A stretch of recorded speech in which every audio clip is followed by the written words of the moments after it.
Assalamualaikum warahmatullahi wabarakatuh. Waalaikumsalam warahmatullahi wabarakatuh. Terima kasih untuk hari ini sudah hadir dalam kegiatan pembelajaran. Untuk hari ini kita pertemuan pertama ya di Sintasan.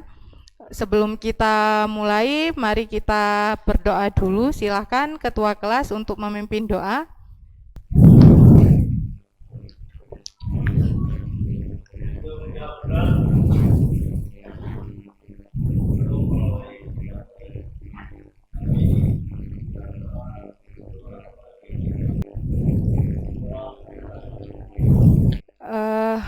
Sebelum kita masuk ya, yel-yel dulu ya seperti biasa, biar tidak ngantuk dan semangat di siang ini. Semangat pagi, pagi, kami siap beraksi. Ya, terima kasih. Silakan tepuk tangan untuk kita semua. Hadir semua hari ini, hadir ya? Hadir. Sebelum kita masuk materi kompetensi dasar yang akan kita pelajari ya. Yang pertama ini ada menganalisis perhitungan sintasan pada pembesaran komoditas perikanan. Kemudian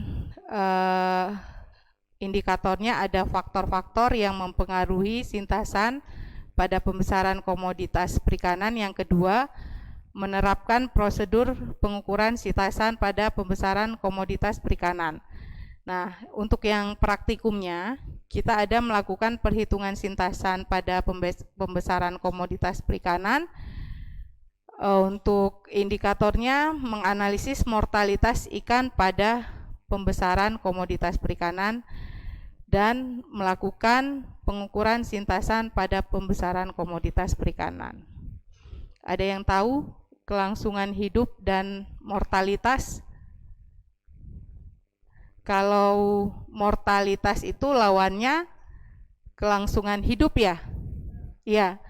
Nah, ada yang tahu kelangsungan hidup? Kalau mortalitas? Kematian. Kalau hidup? Hidup, ya.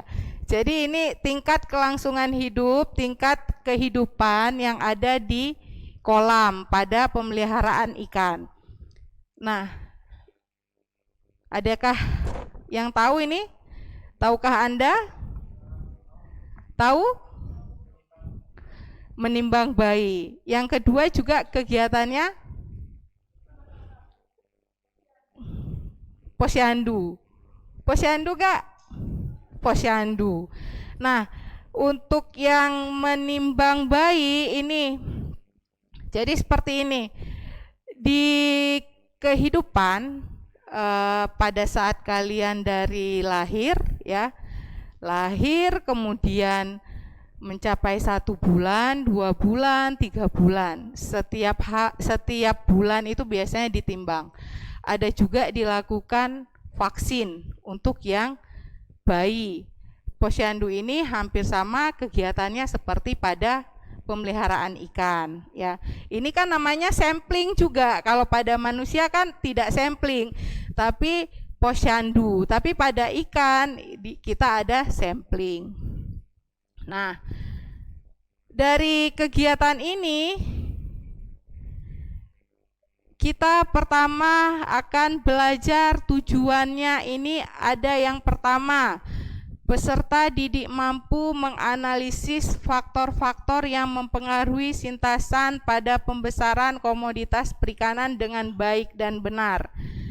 Yang kedua, peserta didik mampu menerapkan prosedur pengukuran sintasan pada pembesaran komoditas perikanan dengan baik dan benar. Ini kalian habis ini melakukan diskusi, kemudian mencari informasi ya. Ada nanti di LKPD-nya.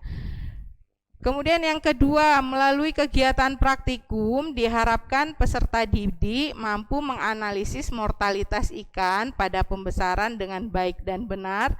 Yang kedua, peserta didik mampu melakukan pengukuran sintasan pada pembesaran komoditas perikanan dengan baik dan benar. Nah, kemudian bisa dilihat di sini. Ini kelihatan semua? Bisa ya? Kelihatan ya? Nah, yang dilakukan pada kolam ada ikan nila ya. Tujuan sampling di sini yang pertama, kita mengetahui jumlah populasi ikan yang ada di dalam kolam. Nah, yang kedua kita mengetahui pertumbuhan, sama seperti yang tadi, bayi kita bawa ke posyandu kemudian kita timbang. Ini hampir sama kegiatannya ya, cuma ini kita pada ikan, yang satunya pada manusia. Untuk pertumbuhan ini harus kita ketahui, nanti akan berhubungan dengan dengan feeding rate, kemudian berhubungan dengan kelangsungan hidup ikan. Pertama, kita tentukan beberapa titik yang akan kita lakukan pengambilan contoh atau pengambilan sampel. Sampel ikan di sini, bukan sampel yang lainnya ya. Ketahui luas kolam. Jadi sebelum kita lakukan kegiatan pemeliharaan, kita harus tahu luas kolam kita berapa meter. Oke. Kemudian pada tebar awal berapa? Misalkan pada tebar awal ini 10 ekor per meter persegi. Tapi kalau misalkan ada 10.000 meter persegi atau 1 hektar, ada yang tahu berapa titik harus kita ambil untuk sampel pengukuran jumlah populasi? Berapa titik? 50 ya? Sekitar kurang lebih 50 titik. Kalau misalkan 1000 meter persegi, 5 titik yang kita sampling. Kalau misalkan 10.000 bisa sampai dengan 50 titik. Melihat lagi tayangan video. Dari tayangan video ini nanti kalian tuangkan ke dalam LKPD ya. Ini ada permasalahan pada budidaya. Bisa ya? Jadi dilihat nanti ikan ini kenapa kok bisa mati? Ini bisa dilihat. Ini ikan nila. Ya, udah mungkin sekilo ekor ini. Udah 250 gram. Atau bisa sampai 300 gram di sini. Ini tiba-tiba ikannya mati. Tiba-tiba ikannya mati. Nah, dari kematian ikan ini, kalian bisa mengetahui nggak kenapa ikannya mati? Karena kualitas air. Kemudian pakan. Kemudian ada parasit, berarti adanya penyakit ya. Ada yang penyakit ektoparasit, ada yang endoparasit ya. Kalau ekto berarti berasal dari luar tubuh ikan. Kalau endo berarti berasal dari dalam tubuh ikan. LKPD. Untuk diskusinya ini nggak lama ya. Mengisi LKPD nggak lama. Karena kita akan mempresentasikan kegiatan yang ada di LKPD. Nah, silakan mengisi LKPD. LKPD ini berapa menit? Mengisi LKPD 5 menit ya. Dari kelompok 1, yang mana kelompok 1? Kelompok 1, kemudian kelompok 2, kemudian kelompok 3. Nah, untuk kelompok 1 silahkan diskusi. Di LKPD itu ada 4 dari kasus budidaya, permasalahan pada budidaya tadi, ikan yang mati.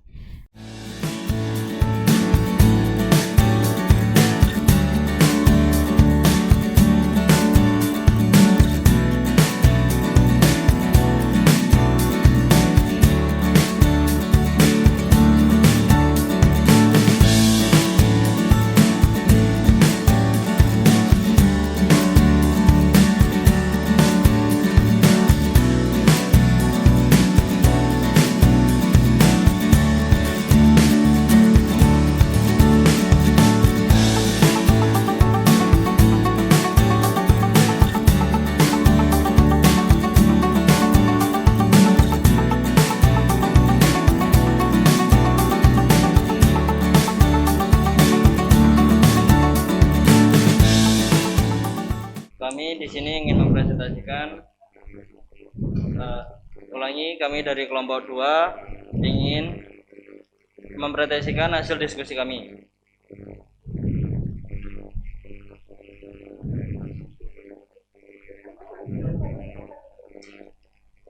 Faktor-faktor yang mempengaruhi kelangsungan hidup ikan.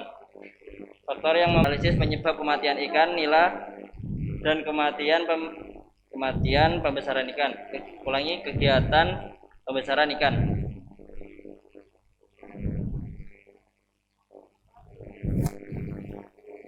Yang pertama, perubahan salinitas air secara mendadak. 2. pH yang terlalu rendah dan pH yang terlalu tinggi. Sekian dari kami. Wassalamualaikum warahmatullahi wabarakatuh. Waalaikumsalam warahmatullahi. Kita kasih aplaus dulu untuk kelompok 2.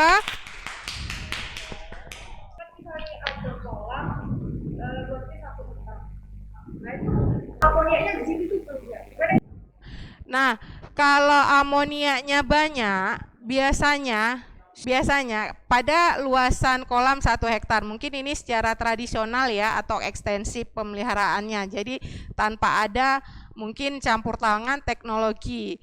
Kalau misalkan ada pompa ya, pompa itu bisa dikeluarkan dulu airnya, ataupun kalau misalkan mau kita panen, misalkan sudah 3 bulan kegiatan pemeliharaannya, itu kita panen dulu juga bisa. Tapi untuk yang kolam 1 hektar biasanya cuma pergantian air. Ekor, jangan lupa ekornya. Iya, jangan lupa ya, karena itu 25 meter persegi yang luas kolam, terus yang luas jalannya 0,25 meter persegi.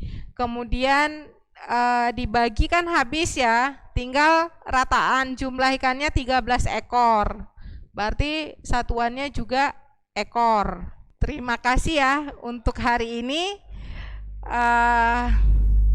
Sebelum kita pulang, mari kita bersiap dulu ya, bersiap untuk berdoa. Untuk LKPD-nya silahkan dikumpulkan di Bu Ira untuk bisa diberikan nilai.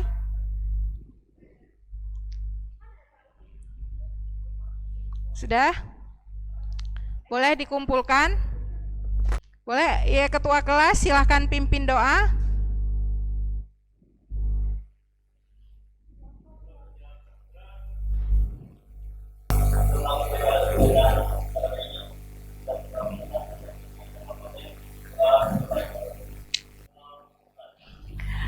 Bu Ira akhiri, terima kasih semuanya kepada anak-anak Bu Ira ya.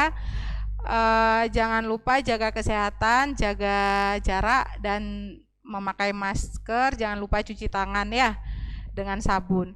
Bu Ira akhiri, assalamualaikum warahmatullahi wabarakatuh. Semangat pagi, pagi, pagi, pagi, kami siap beraksi. Terima kasih.